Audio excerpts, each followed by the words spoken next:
کبھی کبھی ڈر آتا ہے۔ یہودی کہہ رہا ہے کہ عمر فاروق رضی اللہ تعالیٰ عنہ اگر 6 ماہ دنیا میں اور رہتے تو کفر کے سارے مرکز توڑ دیتے۔ دشمن زخم چاٹ رہا ہے اور مسلمان بحث کر رہا ہے کہ عمر فاروق 26 ذی الحجہ کو شہید ہوئے تھے کہ یکم اور ربیع ہوئے، اپنے بحث کر رہے ہیں، اور بیگانے یہ کہہ رہے ہیں کہ 6 مہینے اور رہتا تو کمر توڑ دیتا۔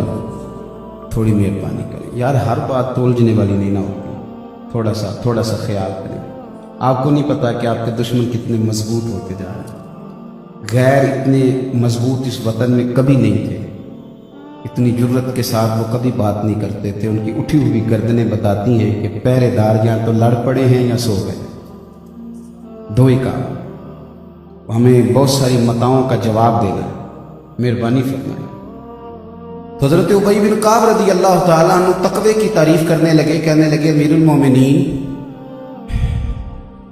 اگر آپ تنگ رستے سے گزر رہے ہوں، ادھر بھی جھاڑیاں ہوں ادھر بھی جھاڑیاں ہوں، اور آپ نے کھلا لباس پہنا ہو، عرب کے لوگ جبہ پہنتے تھے، کھلا کرتا پہنتے تھے، ادھر بھی جھاڑیاں ادھر بھی، اور آپ کو گزرنا ہے، کیسے گزریں گے؟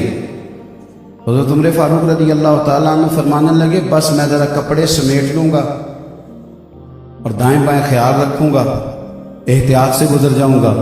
تو حضرت سیدنا ابی بن کعب کہنے لگے بس حضرت جی، دنیا میں ادھر بھی گناہوں کی جھاڑیاں ادھر بھی جھاڑیاں ہیں، جو ذرا کپڑے سمیٹ کے احتیاط سے گزر جائے اسے متقی اور پرہیزگار کہا جاتا ہے۔ میں برطانیہ میں تھا تو ایک صاحب مجھے کہنے لگے کہ یہاں رہ کے نیکی کرنی بڑی مشکل ہے، چاروں طرف کفر ہے، بہانے ہیں نا بڑے بنا لیتے ہیں۔ تو میں نے انہیں کہا کہ حضرت ابو بکر صدیق جب مکے میں کلمہ پڑھتے تھے تو دائیں بائیں اسلام تھا سارا، انہوں نے یہ بہانہ کیا تھا کہ ادھر بھی کفر ہے ادھر بھی، تو آج نیکی نہیں ہو سکتی۔ حضرت عمر نے یہ کہا تھا، یہ دلیل حضرت عثمان غنی نے کیوں نہیں بیان؟ تو پہلی بات عقیدہ، دوسرا عمل، اور پھر صوفیاء کی، اولیاء کی، اللہ کے بندوں کی سیرت کا وہ رنگ جو قرآن پاک نے بیان فرمایا۔ فرمایا وَعِبَادُ الرَّحْمَٰنِ الَّذِينَ يَمْشُونَ عَلَى الْأَرْضِ هَوْنًا، رحمان کے بندے زمین پر عاجزی سے چلتے ہیں۔ رحمان کے بندے زمین پر، ادھر دیکھو میری طرف، آج بڑا تکبر ہے، بہت سارے جو عاجزی دکھاتے ہیں نا، جھک کے ملتے ہیں، ان میں بھی ہوتا ہے ایسے ہی بلا وجہ، جس کو 3 آدمی پورے نہیں نہ جانتے، وہ اس کے اندر بھی کوئی نہ کوئی کہانی ہوتی ہے جی۔ یعنی میرے جیسا بندہ جب دیکھتا نا 15 اشتہاروں کا میرا نام ہے، تو یہ نہیں دیکھتا کہ تیری حیثیت کیا ہے، اس کو کہانیاں بنانے لگ جاتا ہے، اس کا لب و لہجہ اٹھنا۔ اور میں نے کثیر لوگوں میں دیکھا، مذہبی اسٹیجوں پہ دیکھا، طبیعتوں میں تکبر ہوتا ہے لیکن لوگ ماننے کو تیار نہیں۔ اور تکبر اتنی سخت چیز کا نام ہے کہ بندے کو جلا کے رکھ دیتی ہے۔ کبھی آپ نے ہنڈیا ابلتے دیکھی ہے؟ وہ جب ابلتی ہے تو کسی اور کے کندھے نہیں، اپنے ہی کندھے جلاتی ہے، اپنی کندھے۔ کیا کہا تھا میاں صاحب نے، کیا خوبصورت انداز ہے، کیا بات کرنے کا طریقہ ہے۔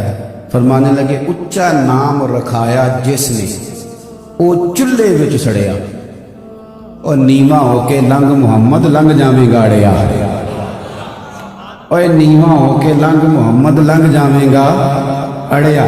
تکبر اور بڑا بڑا عجیب انداز، اور چہرے کے بڑے بڑے عجیب تیور، خدا عاجزی حسن ہے، عاجزی وقار ہے۔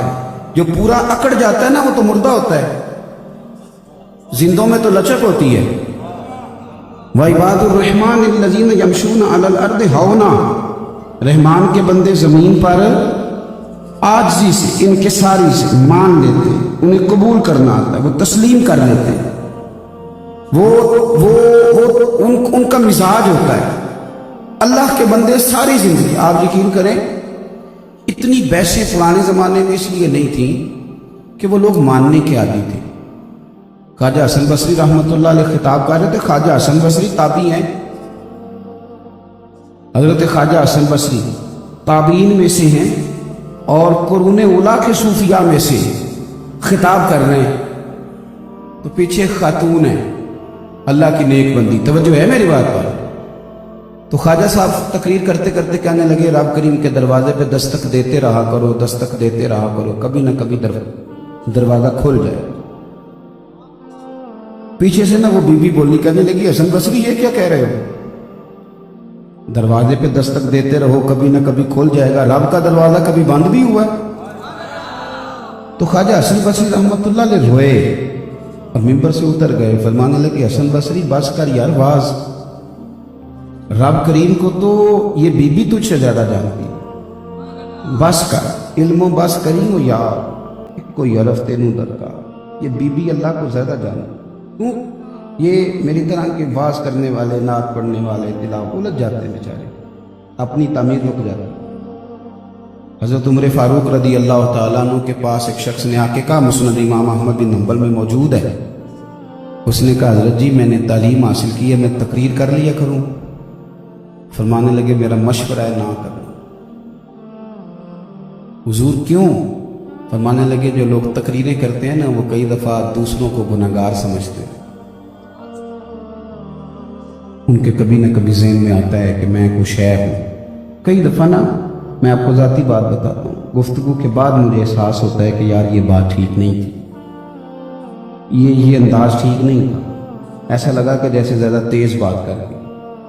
بڑے بڑے نیک لوگ مجمع میں بیٹھے ہوتے ہیں, بڑے بڑے متقی پرہیزگار لوگ آئے, صحیح معنوں میں ہم سے نیک لوگ.